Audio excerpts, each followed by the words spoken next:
like, bro, yeah, she got a kid. Look at his back. Oh my god.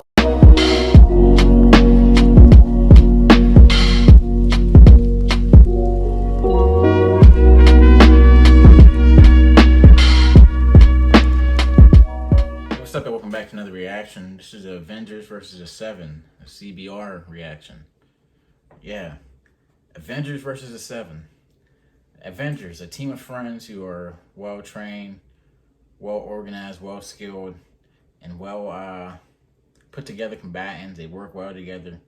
You know, they're able to coordinate. They have a very good leader. I mean, they have Tony Stark. They got Captain America, very much a born leader, super soldier.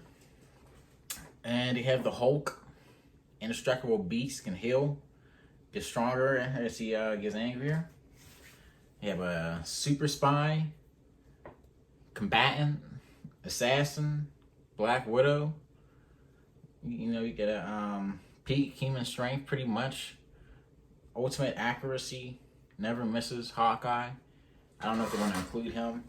Maybe they'll include dudes like the Vision and stuff like that. I mean, they're going to fight Homelander. They're going to have to, because I don't know if Hulk can take Homelander if Homelander goes all the way out. Let's dive into the Seven. What's the Seven working with? We have a team of discombobulated, apparently superheroes, not very much superheroes. Just the propaganda is speed up by Vought, even though they're like egomaniacs. They have like drug problems and stuff like that. You know, they're like psychopaths, sociopaths, murderers, thieves. Homelander is a creme de la creme of menaces. I mean, he's the ultimate menace that have absolutely winners. Actually, I think that guy, you need to put Homelander at the table. Homelander needs to be at that table. The Black Air Force energy. I think Homelander might actually own a pair of Black Air Forces. I won't be surprised. Yeah. But Homelander, strength-wise, he can take out maybe most of the Avengers. Iron Man, Captain America. I don't know about Thor. I didn't even mention Thor yet. So I don't know if he can take out Thor. Probably not. He can probably take out Hulk if he goes all the way out immediately and he doesn't come around. Like maybe he uses his heat vision and cuts Hulk's head off or something like that. I don't know if it would kill him. If we're talking about movie Hulk, it could probably kill movie Hulk. Yeah, Black Noir. Maybe he can fight Captain America and stuff like that. But I don't know how that would necessarily go. You got Queen Maeve, pretty much a downgrade of Wonder Woman. Superhuman strength, superhuman durability, but she can dodge bullets and like that. Who else they got? The Deep ain't doing nothing really. He's not in water. What is he gonna fight? Black Widow. Black Widow would destroy the Deep. That wouldn't even be funny. Even if he fought even if he fought Hawkeye, you can't beat Hawkeye. Starlight ain't doing much. I mean, maybe she can fight Black Widow and she can like blind her or something like that, depending on how fast she can use her powers. If he used A-Train in the first season before he has like the heart condition and stuff like that and he's able to actually fight, he can be a problem. But like I said, I don't know how they're going to set this up. So it's going to be interesting. Hit that like button, subscribe, and share. Road to 10K subscribers. Really appreciate our support. We're going to hop right into it. Ever since The Boys first premiered, there's been a question of what would happen if the Seven went up against Earth's mightiest heroes. Who would win in this epic mashup? As much as we would want the Avengers to triumph over the evil, corrupt Seven, could they even pull off a victory? That's what we're here today to find out. So go ahead and check out the video below where I'm going to break down the pros and cons of each team and what the fight would look like before choosing an ultimate winner between the Avengers and the Seven. Let's get started. Alright, most importantly, we need to set up some ground rules for this epic brawl.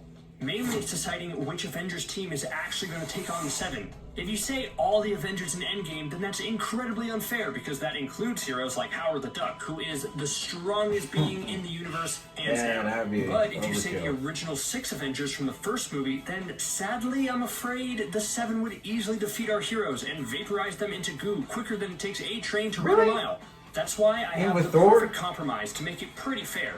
This fight will be the Seven versus the Age of Ultron Avengers, which means the OG6 Iron Man, Captain America, Damn, yeah, Thor, Hulk, Hawkeye, and Black Widow, plus Vision, Quicksilver, and Scarlet Witch. Yeah, Scarlet On Witch. the other side of things, you have the Seven, which includes the all-powerful Homelander, Queen Maeve, A-Train, Black Noir, Starlight, the Deep, and a seventh member. In the first season of The Boys, Translucent was the seventh superhero. But just to make it a little more fun, and because Translucent was blown into gross little bits thanks to a very well-placed bomb, I'll swap him out with Stormfront. Stormfront is the newest member of the Seven in The Boys Season 2, but she's already making a huge impact. She's the perfect suit to round out the Seven's team against the Avengers. Okay, now that we got both sides figured out, let's begin. So now we have the big fight. Two Titan superhero teams going at it until only one is victorious. Who's gonna come out on top? Well, let's break this down. If these heroes met on the battlefield, it wouldn't be long until they split up into a bunch of mano-a-mano fights. That's just the way fights work in large groups. But even though they're fighting separate fights, it doesn't mean the Avengers aren't still a team, which is really the biggest weakness out of the Seven. Even when they're off on their own in fights, the Avengers stay in constant communication with each other and aren't afraid to call out for help. This is different than the Seven. Although they're supposed to be the best superhero team in the world, we've never really seen them fight together. They're all incredibly powerful on their own, but can you really see someone like Homelander or Black Noir calling out for help from their teammates? Well, definitely not Black Noir. No, they stay in their own lanes, and that's ultimately going to give the Avengers a major advantage. And that's great, because the Avengers are certainly going to need all the help they can get. Just because the Seven are unorganized and don't really think about teamwork, it doesn't make them any less dangerous. They're so incredibly powerful on their own, and any one of them could give the Avengers a good fight. So, in the opening seconds of the fight, what happens? Well, this is where Quicksilver could finally be useful. This hero was really underused in his movie before he caught the wrong end of some bullets that were meant for Hawkeye. But this fight is where he's really going to shine. Because, let's be honest, almost nothing can stop super speed when used correctly. It's a power you just can't prepare for or defend against. The most frustrating thing about any fight with a speedster is when they're up against slow opponents and don't end the fight in seconds. So right off the bat, Quicksilver is going to make his move and try to attack Homelander.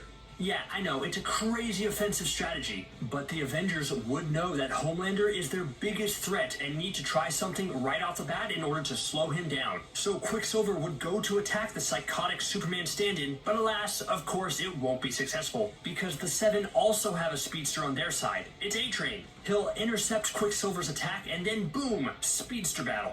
Really, the only thing that can stop a speedster is another speedster, so it's pretty lucky the Avengers have Quicksilver on their side. Wow. That's the first time anyone said that ever. Because if they didn't have Quicksilver, then A-Train could mow through mostly all the Avengers just like poor Huey's girlfriend. So with those two keeping each other occupied, what does the rest of the fight look like? Thor, the god of thunder, would trade electricity attacks with Stormfront in an epic battle across the skies. Hulk would have to go up against the formidable Queen Maeve. Captain America would have his hand-to-hand combat skills put to the test as he takes on Black Noir. Black Widow and Hawkeye would team up to take on Starlight. Man, I don't know. And just for fun, let's say this fight takes place next to like an ocean or something, so immediately a giant octopus arm reaches out and drags Iron Man underwater as he fights the Deep. That only leaves one major Seven-member left, and that's of course Homelander.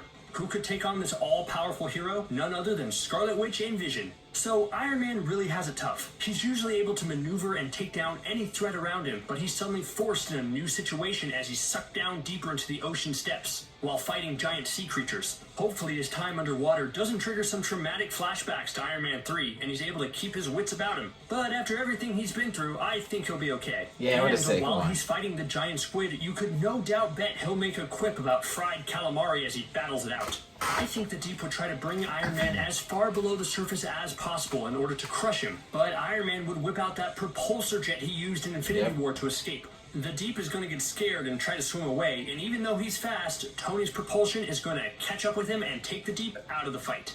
Meanwhile, up in the skies, a huge storm is brewing as two electrical powerhouses battle it out.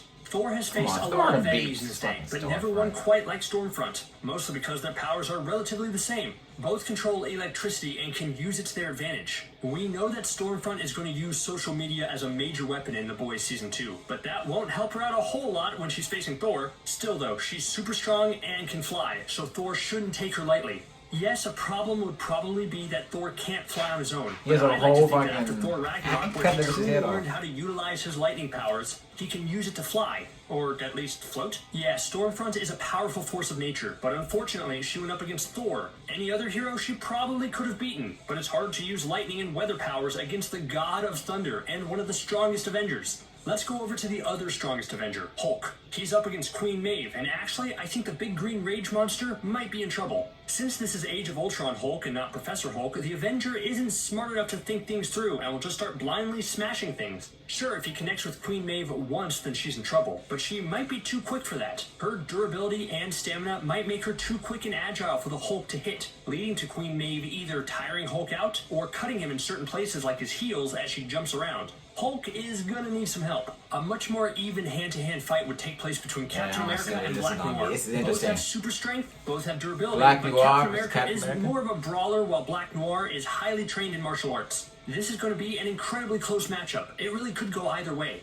With martial arts, I think that shows Black Noir is the better fighter, but we all know that Captain America could do this all day. So no matter how many times he's knocked down, he'll keep getting back up until he finds a way to beat and overpower Black Noir. Let's go over to the non-superpowered folks to see how they're doing as we see Black Widow and Hawkeye team up against Starlight. This would be a good fight. Although Starlight has a great skill set, she'll be caught off balance by the close and long-range tag team skills of both Hawkeye and Black Widow. Hawkeye would keep a good distance away, shooting arrows that keep Starlight disoriented while Black Widow pummels her up close. But this matchup won't end as you expect, because it turns out Hawkeye and Black Widow do have a superpower. It's convincing morally compromised heroes to become good again. Hawkeye was the one who flips Black Widow from assassin to S.H.I.E.L.D. agent, and Black Widow helped Hawkeye rejoin the team after he became Ronin. So they know a thing or two about persuasion. They'll actually get Starlight to flip completely and fight for the side of good, and now boom! Starlight is on their side, ready to take down the Corrupt Seven. She's going to be vital because after she's turned good, she'll use her powers to blind Queen Maeve just long enough for Hulk to hit her with one solid punch that takes her out of the fight. Over at the Speedster battle, A-Train and Quicksilver are still zipping around each other, and it goes on for so long that A-Train suffers another heart attack. Sorry, A-Train, maybe you should stop juicing. Now that leaves the big gun, Homelander. This whole time, Homelander has been battling Vision and Scarlet Witch, who are probably the only two heroes who could survive Homelander for this long. Although we haven't seen the full extent of their abilities, Wanda and Vision are two of the most powerful superheroes in the MCU, and if they work together, then they'll be practically unstoppable. Vision's mind beams and Wanda's awesome energy manipulation will be enough to counter Homelander's deadly laser beams. And Vision's density manipulation ability should be enough to survive or dodge Homelander's extreme strength. They may not be able to outright defeat Homelander, but they can at least stall him long enough for the final phase of the battle. Because at this point, all the other heroes have beaten their respective counterparts and can turn their attention all on Homelander. And this is Homelander's true weakness. He's completely alone. He didn't think about his team, and now he has to face the entire Avengers plus Starlight by himself. Everyone chips in with their final attacks. Starlight blinds him temporarily, while Hawkeye and Black Widow shoot ranged attacks that disorient Homelander for a second. Quicksilver keeps him off balance. Captain America throws his shield directly into his eyes, which causes his laser beams to bounce back and blind Homelander permanently. Scarlet Witch uses her powers to keep him trapped in place while trying to crush him, and that allows the heavy hitters like Thor, Hulk, Vision, and Iron Man to absolutely blast or pummel him until he's finally beaten. And with that, Avengers win. Again, the Seven may have been powerful foes, but they've never truly faced a united team of good superheroes like the Avengers before. And their lack of experience, combined with their general dislike of one another, will prove to be their ultimate downfall. If they approach this battle by creating a battle plan around Homelander's strength, then this might have been a different story. But for now, I can confidently say that the good guys won.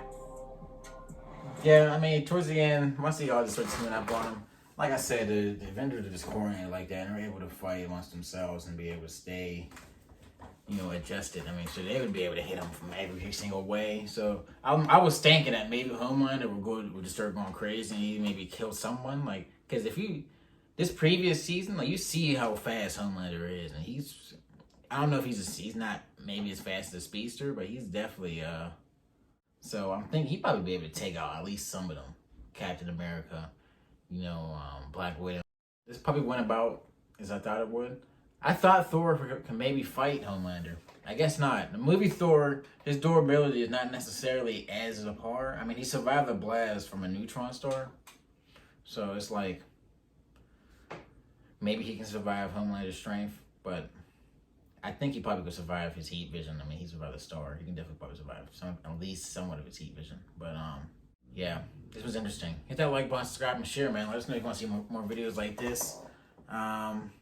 It's the road to 10K subscribers. Really appreciate everyone who's coming back to the videos. Want to see you next time. I will be. Peace.